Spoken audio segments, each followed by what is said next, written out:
actual fact, we have nothing to worry about. According to our research, the next emission will not occur for at least 2 months, 4 days, and 7...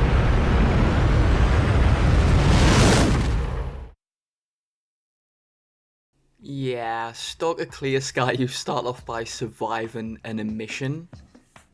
It's pretty cool. I love this intro.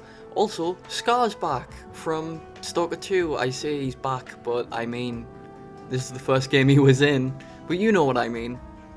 I was excited to play this game, very excited, but also very skeptical as I heard this was the black sheep of the series.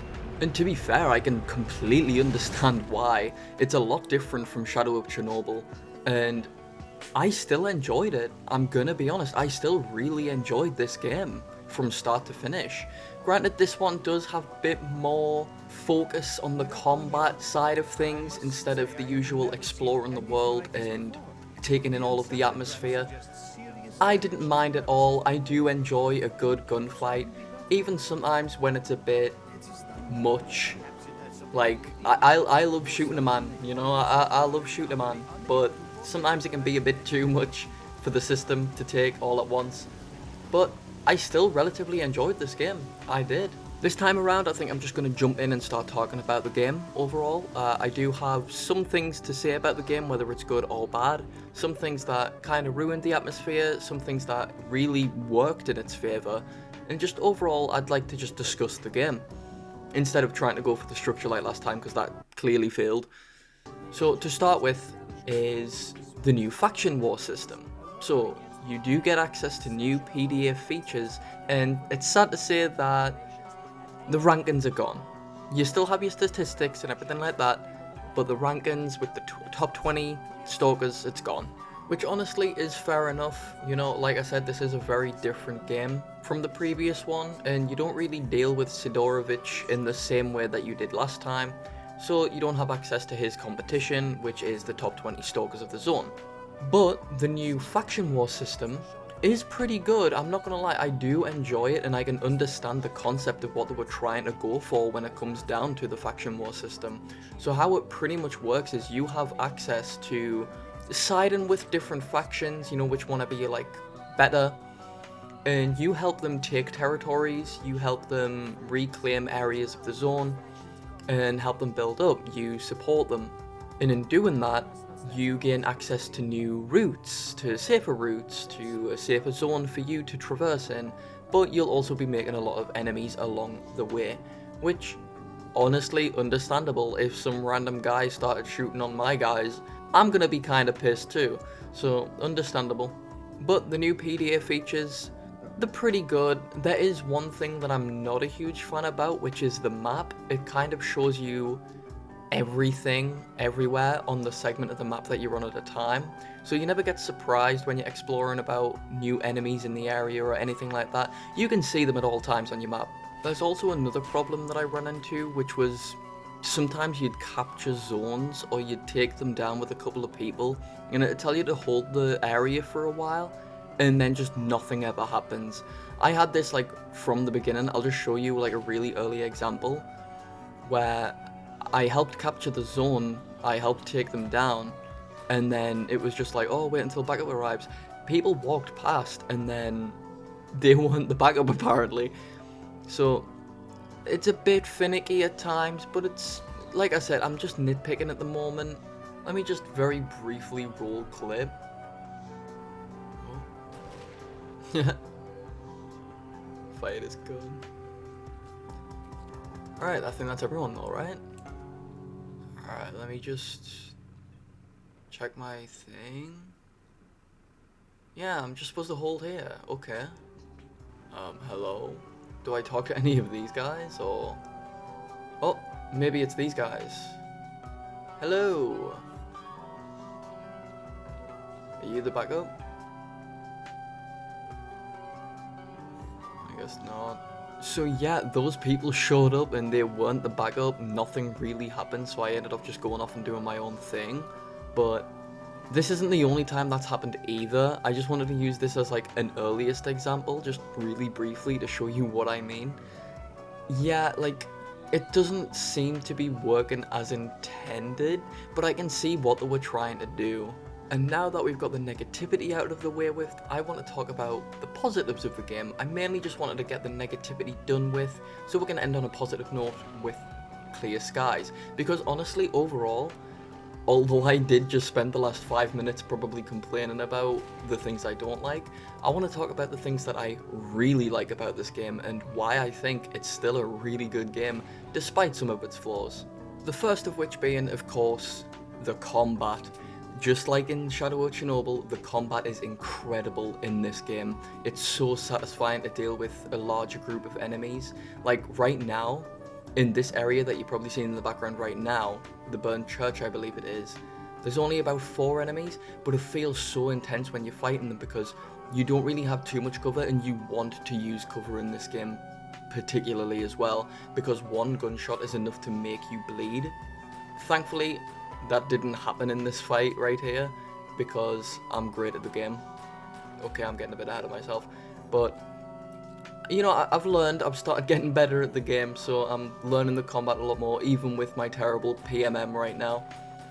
And overall, it's so satisfying to just gun down enemies and explore the world and know what you're getting into when it comes to the combat.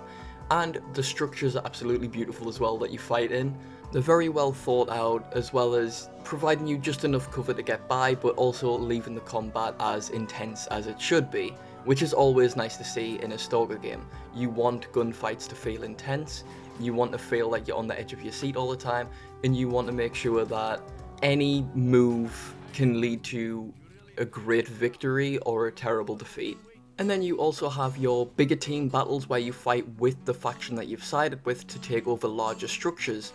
This feels really nice to do as well, as it could be a bit overwhelming, especially like at the end of the fights when you see all of the bodies on the floor of the enemies, that you realize you most likely couldn't have done this alone. You are not John Rambo, you know, you're not John Wick, you're not gonna be able to take everyone out all at once like that, unless you're an amazing gamer, but I am not. So it feels really good to fight in a bigger battle like this. It makes you feel like you're actually fighting alongside people, you're not just alone the entire time, which is really good. And it feels really rewarding once you finally finish a big fight like this. Right, die dude. There we go. Alright, let me loot the place. That was a fun fight. That was a really fun fight. Alright. Time to go talk to the guy I got. Oh. What the heck? But yeah, I can see that. I can see that. Alright, let me just loot up and I'll move on. And with big fights and tasks, that leads me to the next point, which is the reward system. So after you get lore dumped by the many traders of the game, if you do certain quests, you can go back and you can say, have you got something for me? And you'll get rewarded for the certain tasks and certain aid you provide factions. You get a nice sum of money, as well as some other things to go with it, which is always really nice in helping you become better in the zone. Like I said in my previous video, there is no level up system or anything like that, it's all down to your items. So it's really nice to see that you get rewarded for the stuff that you do and sticking your neck out for people, so it's always good to see. And of course we've got traders just like in the previous game, but one thing that we have extra in this game that they've added is a fixer man. I don't really know how to describe it. I think they were called techs in Stalker 2, so I'm just going to call them techs. And that is they can repair and upgrade any equipment that you might have, which is a really nice addition. You can then use those to, well, upgrade your weapons and armor and repair them so you don't have to scavenge all of the time. I will say one thing that's returning which is very, very annoying, and that is the army. And like I said last time, they hate fun. I had to do this turret section about 5 or 6 times. It doesn't stop going. The turret is the most annoying part of this entire game in my opinion, and this is like early on, this is like after you first leave the swamps. Alright, okay, that's another time that I died. Let me try that again. Yeah, maybe if I use the tree as cover, if I make a break for it now. I'm still already taking. Oh, okay, that didn't work. Okay, I'm gonna use the tree as cover this time, it should be fine. Nope, it goes straight through. Okay, let's run that back. Oh, does that mean I have a chance? Okay, oh my god. This is so annoying. Just run, bro, just run. Oh my god, it's non-stop.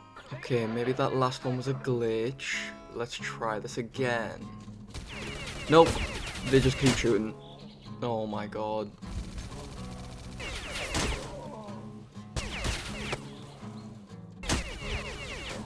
Bro, just let me pass, please. Can I go now? Please? Oh my god, just let me go. Jesus Christ. Oh.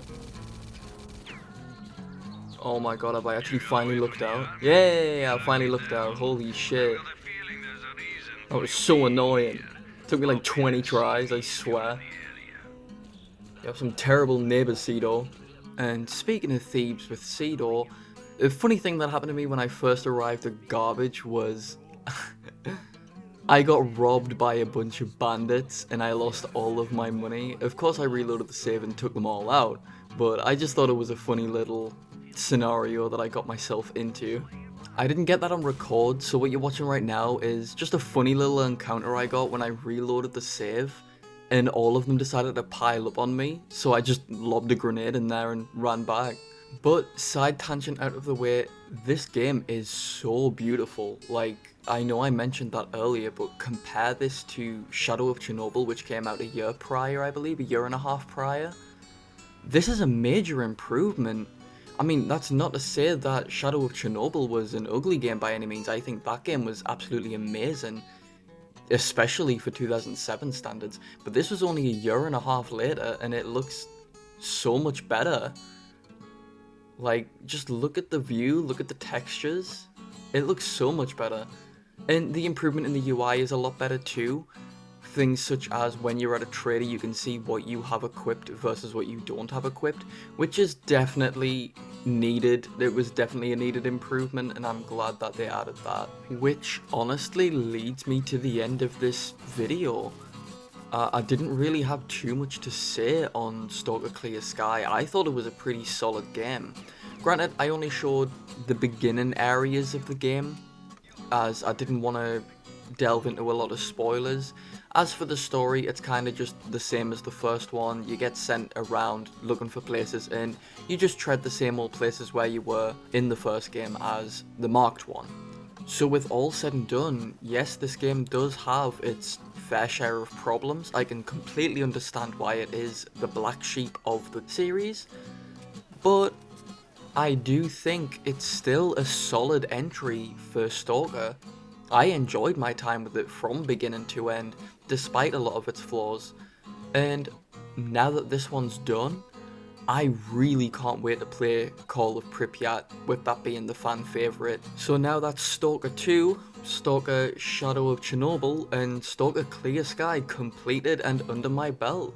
I have one final one to go, which is Call of Pripyat, and then after that I might play some Anomaly Gamma, I believe it's called, and I've recently heard of another one called Radiophobia, which I might really enjoy. So that'll be interesting too. I do have a lot of ideas brewing that I could do with the Stalker series, because after I finish Call of Pripyat, my journey with Stalker is not over. I want to continue exploring and playing around with the mods and everything like that. And with all that said and done, I really hope you've enjoyed this video. Please feel free to leave a like and subscribe, as I'd love to grow a community no matter how big or small. It's always good to have a group of like-minded people who also enjoy the stuff we like. If you have any suggestions about what I could do with these games or the mods that follow, please feel free to leave them in the comments below. And if you'd like to see me improve with my editing as well as content creation as I go forward, as I am very new and I would like to learn more, please feel free to subscribe and leave comments down below. I'm more than happy for any creative criticism, and I respond to all the comments, as I don't really get too many of them, so it's quite easy to respond to everyone. I hope you've enjoyed this video. Thank you very much, and now it's on to Call of Pripyat. Bye bye!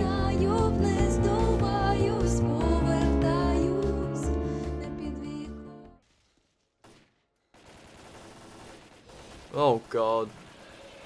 Absolutely not.